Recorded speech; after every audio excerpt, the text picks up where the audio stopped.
O título da mensagem de hoje é Jesus, a nossa perfeita referência. Então nós vamos falar qual foi o objetivo de Jesus quando ele veio aqui na Terra. Qual foi a mensagem que ele quis trazer? Como é que ele pode ajudar nós no dia a dia? Então, o texto base da mensagem está em Gênesis 3, capítulo 3, e a partir daí eu vou desdobrar todos os tópicos que a gente vai falar hoje. Para começar, eu queria definir o que a palavra referência significa, para a gente captar 100% o sentido da mensagem.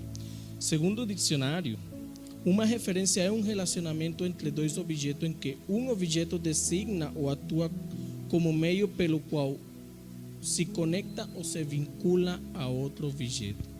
Então, isso aqui, se a gente trocar a palavra objeto por sujeito, a gente já vê uma conexão entre qual a mensagem da palavra de hoje. Jesus, ele é a nossa referência aqui e nós temos que ter um relacionamento com ele e ele nos conecta com o Pai. Nós como humanos precisamos de referências nas nossas vidas. Então, nós precisamos de uma referência através da qual a gente possa pegar exemplos e ter para atuar. Então, a gente pode ter referências nos nossos amigos, no nosso círculo social, nas leituras que nós fazemos, na palavra de Deus, no nosso próprio Deus. Então, a referência nos ajuda a modelar o nosso comportamento e a nossa identidade. Então, para nós identificar e determinar a nossa referência, nós precisamos de um ambiente claro. E nós temos o poder de escolher as nossas referências na nossa vida. É muito importante que as nossas referências sejam boas, porque assim as nossas atitudes, o que a gente quer copiar, vai ser derivado daquilo, entendeu? Então, qual é a nossa referência? Eu já vou entrar na leitura bíblica. Qual é a nossa referência? No Evangelho, nós como homens e mulheres, o único momento da história da bíblica, o único momento da história em que o homem foi perfeito foi um, e é antes da queda. É um modelo que a gente tem antes de Jesus, antes da queda do homem. Então, o que nós vemos no Jardim do Éden? Nós vemos um lugar perfeito, um lugar agradável, um lugar que significa a plena comunhão com Deus, porque lá Deus falava com Adão todas as tardes. Ele visitava ele pessoalmente. Então, o jardim não é simplesmente um lugar físico onde Adão estava, sino que ele significava uma plena comunhão que Adão tinha com o seu Criador. Então, nós vemos que o Éden era um lugar perfeito e agradável, no qual foi dado ao homem autoridade sobre tudo que ali havia, onde se tinha comunhão plena com Deus e através da obediência dos limites dados por Deus. O fruto da árvore do conhecimento do bem e do mal. A nossa principal referência do jardim é a seguinte: nós fomos criados para confiar exclusivamente em Deus. Esse é o nosso modelo. O nosso modelo antes da queda era um homem que tinha uma só referência, que a sua referência para medir as coisas era Deus. Quem escolhia para Adão o que era bom e o que era ruim era Deus, porque ele tinha comunhão plena com ele. Então, eu quero o chamado de hoje aqui com a palavra de hoje é que você venha refletir quais são as referências que você tem hoje em dia, as referências que você usa aqui influem no seu dia a dia. Para refletir sobre quem orienta as nossas escolhas hoje: redes sociais, amigos, cultura, palavra de Deus, e veremos como Jesus se apresenta como nossa perfeita referência. Hoje em dia nós estamos no tempo da graça. A diferença do tempo de antes, hoje em dia nós estamos no tempo da graça e não temos o poder de escolher. Então, a referência está posta, está colocada, basta nos seguir. Então, eu vou para o primeiro tópico, que diz o seguinte: quem escolhe o fruto que você come? Quem escolhe o fruto que você come? Nós vamos ver em Gênesis.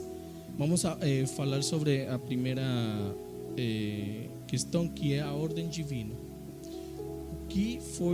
Qual foi a ordem que Deus deu para Abraão? Vamos abrir em Gênesis 2:16. Gênesis 2:16. Diz o seguinte: o Senhor Deus ordenou ao homem: de toda árvore do jardim você pode comer livremente, mas da árvore do conhecimento do bem e do mal você não deve comer, porque no dia em que dela comer você certamente morrerá. A ordem foi dada. O que significa na nossa vida, na vida do primeiro homem, o que significa a ordem divina? Porque não era somente a questão, não era simplesmente a fome por um fruto. Não. Nós vemos o nome do fruto é qual? É fruto do conhecimento do bem e do mal. Não se tratava de qualquer coisa. Então, eu quero colocar aqui: a ordem dada por Deus foi: não comerão da árvore do conhecimento do bem e do mal. Esta ordem representa o limite dado por Deus. O limite dado por Deus. Isto é uma verdadeira liberdade. Porque não sei se todo mundo tem claro aqui o que é a liberdade. E não confundir liberdade com libertinagem. Porque a verdadeira liberdade, ela tem limites. O libertinagem não. E Deus não quer para nós libertinagem. Porque Deus tem limites para nós. Ele deu limites para Adão. Ele deu uma liberdade de escolha. Se isso não existisse, então nós não teríamos livre-arbítrio. Como é que muitos de vocês podem se perguntar por que Deus colocou aquela árvore no meio do jardim para que o homem pecasse? É que aquilo representa a nossa liberdade. Aquilo representava a nossa liberdade de escolha. Porque eu vou perguntar para vocês: como você sabe que uma pessoa te ama? Que uma pessoa te ama? Se uma pessoa, se seu namorado, sua namorada não tem escolha a não ser de te amar, você acha que ela te ama de verdade? Ou te ama simplesmente porque não tem outra escolha? Então, é ali onde entra a figura do fruto. É ali onde entra a figura do fruto, porque o homem poderia dizer: eu não quero isso. Porque ali Deus ia provar o amor deles. Porque é isso que ele deu, que Deus estava procurando naquele momento. Então, que fique claro para vocês: liberdade, a verdadeira liberdade tem limites. A liberdade que não tem limites é libertinagem. Que não tem limites. Então aí você faz o que você quiser, sem ser escravo de ninguém, segundo você. Entendeu?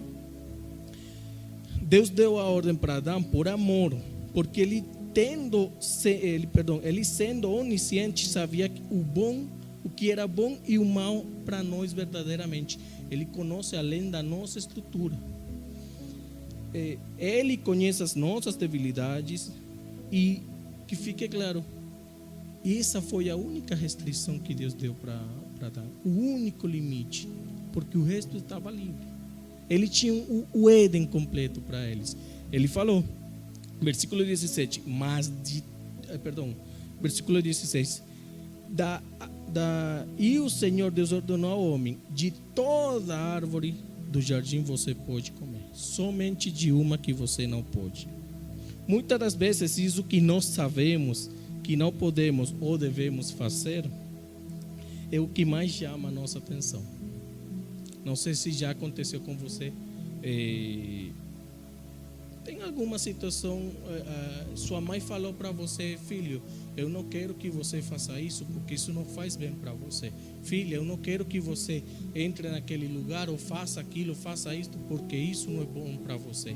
Mas aquilo fica na sua cabeça. Mas por que será que ela não quer que eu vá? Será que ela sabe alguma coisa que eu não sei? E isso nós vamos ver muito claramente na conversa da serpente com Eva, que é o próximo tópico aqui. Diz o seguinte, a conversa com a serpente em Gênesis 3:1 vai dizer o seguinte: mas a serpente, mais astuta que todos os animais selvagens que o Senhor Deus tinha feito, disse à mulher: é verdade que Deus disse: não comam do fruto de nenhuma árvore do jardim?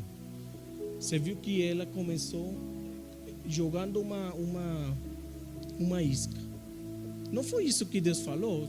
Sua mãe fala para você: você não pode sair para tal lugar, mas vem aqui amigo fala: você não pode sair para nenhum lugar. Viu a diferença? Deus nunca falou para eles que não podiam comer de nenhuma árvore, senão somente de uma. Aí a serpente entrou usando essa isca para falar com Eva e disse o seguinte: a mulher respondeu à serpente: do fruto das árvores do jardim podemos comer, mas do fruto da árvore que está no meio do jardim, Deus disse: vocês não devem comer dele nem tocar nele, para que não venham a morrer. Aqui eu quero fazer uma observação, não sei se vocês já tinham notado. Eva, quando teve a conversa com a serpente, foi convencida pela serpente a comer do fruto. Ela tinha uma ideia mais restrita da ordem divina. Eu quero recapitular com vocês. Qual foi a ordem que Deus deu para Adão? Capítulo 2, versículo 16. E o Senhor Deus ordenou ao homem: de toda a árvore do jardim você pode comer livremente, mas da árvore do conhecimento do bem e do mal você não deve comer. Somente falou isso: você não deve comer. Agora, o que falou a Eva para a serpente? Ela disse: a mulher respondeu à serpente: do fruto da árvore do jardim podemos comer, mas do fruto da árvore que está no meio do jardim, Deus disse, segundo Eva: você não deve comer dele, nem tocar nele, para que não venha a morrer. Por que a gente pode achar essa diferença no texto? Pelo seguinte: a ordem, quando foi dada não para Eva, foi dada para Adão. E quem deu ou repassou a ordem para Eva foi o próprio Adão. Então nós podemos ver que Adão, na sua tentativa por tentar guardar o que Deus tinha falado para ele, falou para Eva: nem toca no fruto, nem toca nele. Mas Deus não tinha falado aquilo. Então nós vemos como a serpente utilizou daquilo para convencer a ele. Agora você pode se perguntar: e como é que aquilo me afeta? Você sabia que a gente pode ver essa conversa com a serpente de Eva com a serpente no dia a dia conosco? Você sabe, não sei, sabe aquele pecado, aquela situação que provavelmente alguma vez chegou na sua mente e você ficou assim de começo, fala: não vou fazer. Mas aquilo fica uma hora, um dia, uma semana, cutucando na sua mente. E você começa inconscientemente a procurar uma saída para aquilo. O que eu posso fazer? A conversa de Eva com a serpente pode ser representada como um monólogo, não que seja, mas imagina não é que através da seta dos inimigos ele faz a mesma coisa que ele fez com Eva, faz com você. Ele começa a dizer, se continuar o texto bíblico, ela diz o seguinte.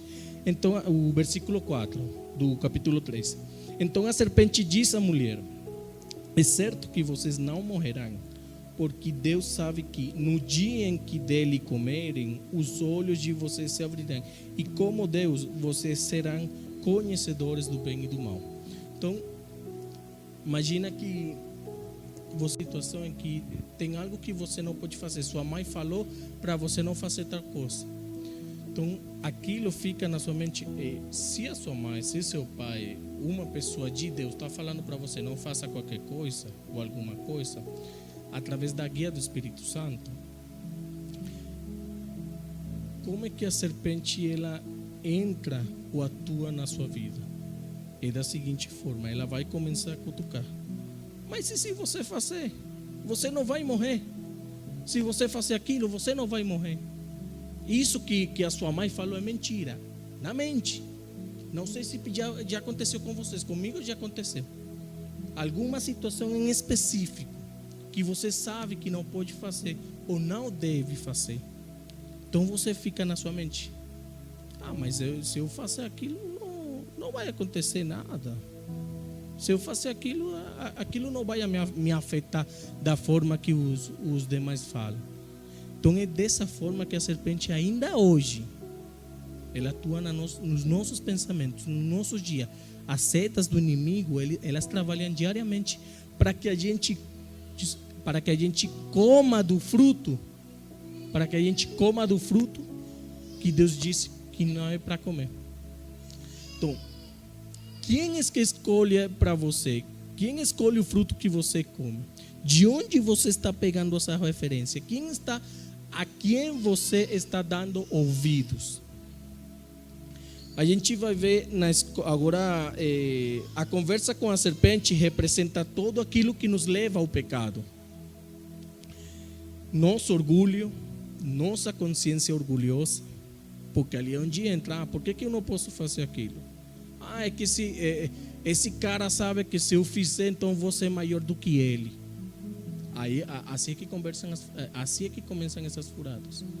Mas se eu não fizer. A escolha de Adão e Eva, comer do fruto proibido representa o pecado de desobediência. Não, como eu já falei para vocês no começo, não se trata do fruto. O objetivo não é o fruto. O objetivo é a obediência. Então, o que Deus estava testando lá era a obediência de Adão e Eva, através da troca da referência. Porque naquele momento que eles pecaram, naquele momento que eles comeram do fruto, já Deus não decidia o que era bem e o que era mal para eles. Agora eles falavam: isso aqui é bom, isso aqui é mal para mim. Você viu a diferença? Antes da queda, quem dizia assim, tem uma forma de a gente ver isso com um exemplo do seguinte: imagina que você tivesse a oportunidade de viajar no tempo e se encontrar com Adão. Se você perguntar para Adão, o que você pode fazer aqui? Não, eu posso comer daquilo, disso. E o que você não pode fazer? A única coisa que eu não posso é comer daquela árvore. Se você perguntar por quê, ele ia responder: porque Deus não quer. Porque foi o que Deus falou. Por quê? Porque ele não. E obviamente Deus tinha falado para eles o porquê. Mas ele não questionou. Mas vai morrer por quê? Não. Ele ia falar para você diretamente: Deus falou. Então você vê como é a diferença. Antes da queda, a referência do homem era Deus. Depois da queda, a procura de uma religião, a procura é a referência certa. Porque o homem perdeu isso. Então a gente vai para o segundo tópico, onde a gente vai conversar sobre qual é a consequência de tirar a Deus como referência nossa. A principal consequência de tirar a Deus como nossa referência é a perca da identidade como filhos de Deus. Tem uma questão na teologia que é chamada de imago Dei. No latim, e é isso que significa imagem de Deus. Quando Deus criou o homem, ele diz: façamos o homem à nossa imagem e semelhança. Isso é o imago Dei. Então o que acontece? Quando o homem peca, ele perde aquilo, ele já não é mais a imagem de Deus. Então, a partir desse momento, sentimentos de desconfiança, a gente vai ver isso em Gênesis 3:7, que diz o seguinte: então os olhos de ambos se abriram, depois que comeram do fruto, e percebendo que estavam nus, costuraram folhas de figueira e fizeram cintas para si. Por que isso aconteceu? Eles começaram a ter desconfiança. Imagina o seguinte, vou tentar colocar para vocês como eles deveriam ter se sentido. Imagina que Deus falou para eles que se eles comeram do fruto, eles iam morrer. Só que nós sabemos que Deus não estava falando simplesmente de uma morte física, senão de uma morte espiritual. Uma morte que ia ser lá no final, que a gente já vai ver isso. Então, imagina a cabeça deles quando a serpente fala para eles, para Eva: come do fruto que você não vai morrer. Isso é Deus falando para você, porque Ele não quer que você seja igual do que Ele. Então eles comem do fruto, mas não morrem.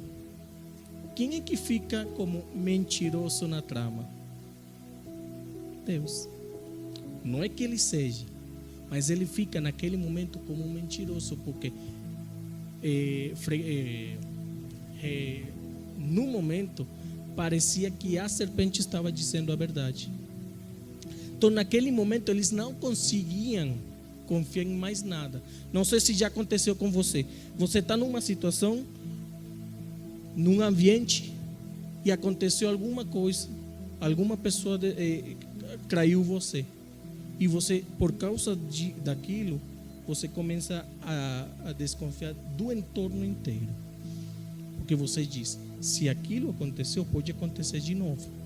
Então é essa imagem que eles estão falando aqui para nós. Ou se agora eu vou ler o texto novamente com essa reflexão. Ou o seguinte: então os olhos de ambos se abriram, e percebendo que estavam nus. Quer dizer, o que significa nudez? Não somente física, senão que você se abre completamente para outra pessoa.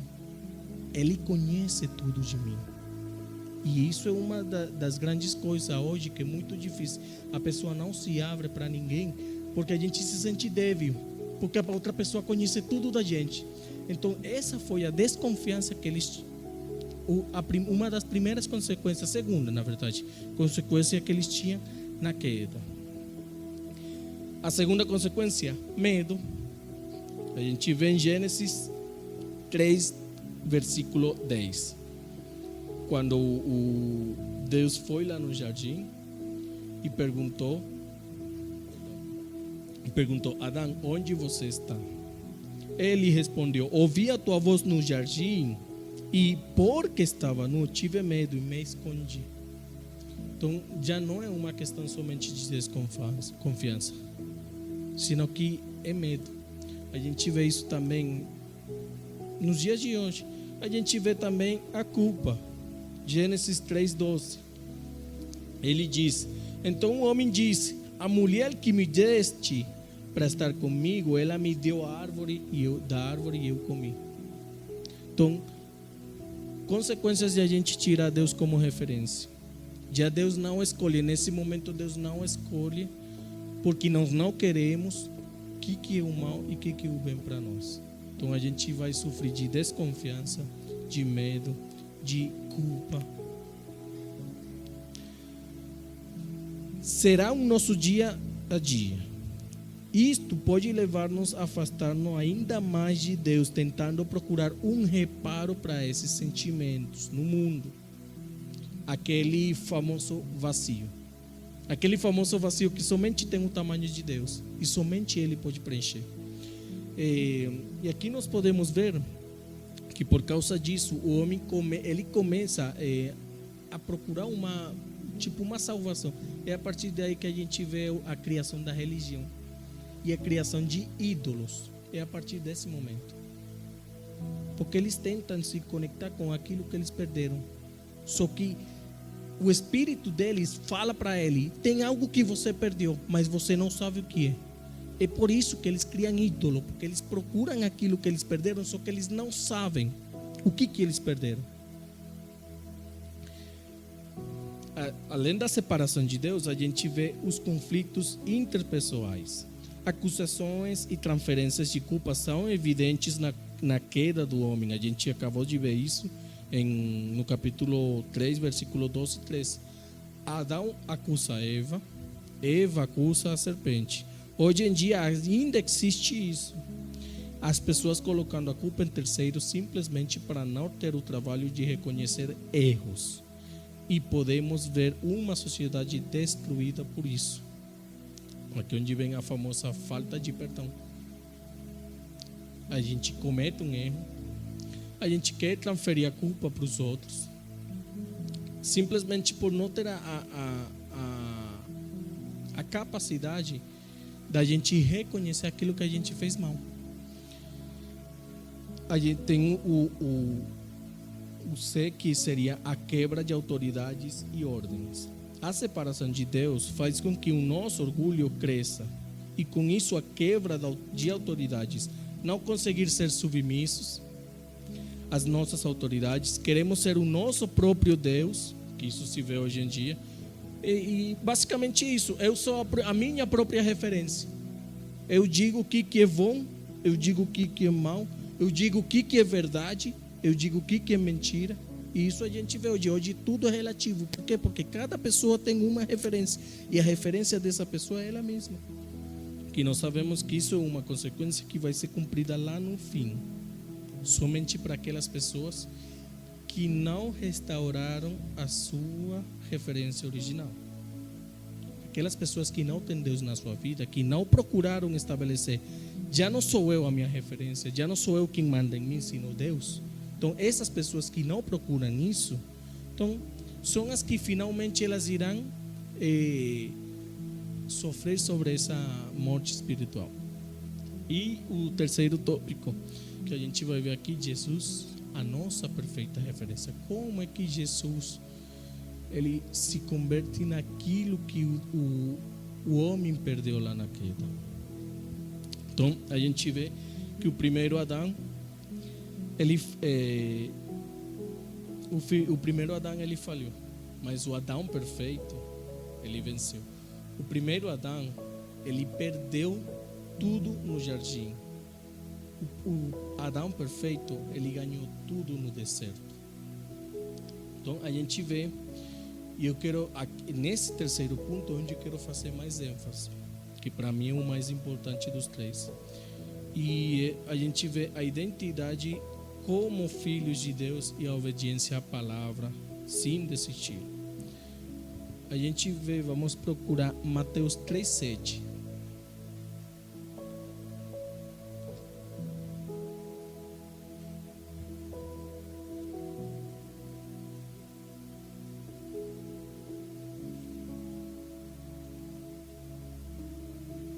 Mateus 3,7. Quando Jesus foi batizado, Deus disse o seguinte: quando João viu que Mateus 3,7. 3,17.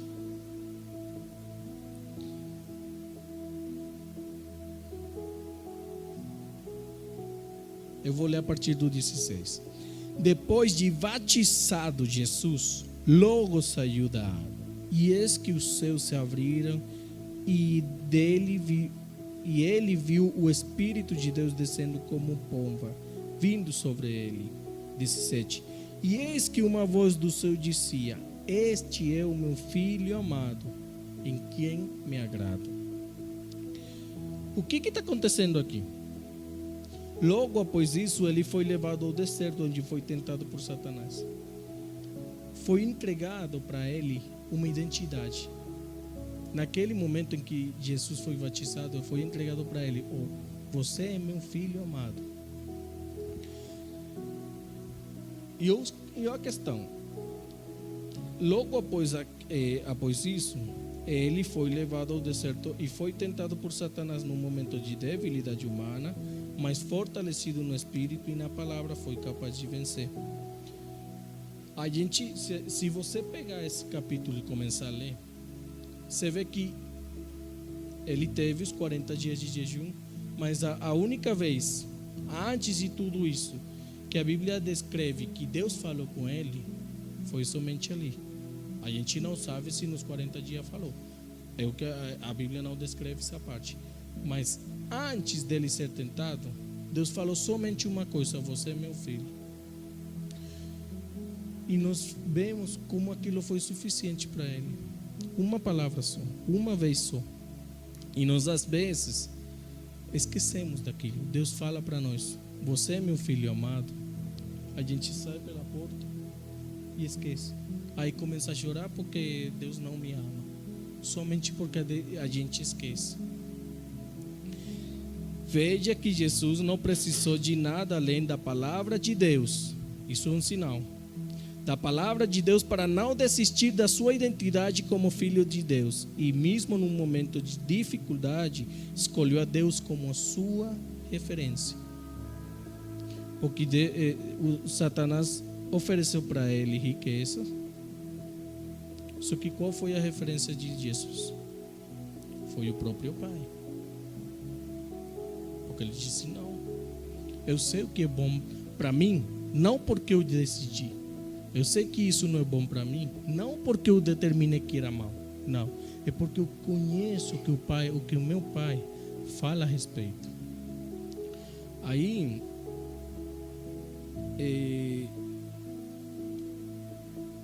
a Deus como a sua referência. E vemos no decorrer e final do seu ministério terrenal como conseguiu se submeter à vontade de Deus, diferente do primeiro Adão. Eu não sei quantos daqui já tiveram aquele pensamento de que todo esse tramo que Jesus passou nos evangelhos foi fácil para ele porque ele era Deus. Alguém de vocês já pensou isso?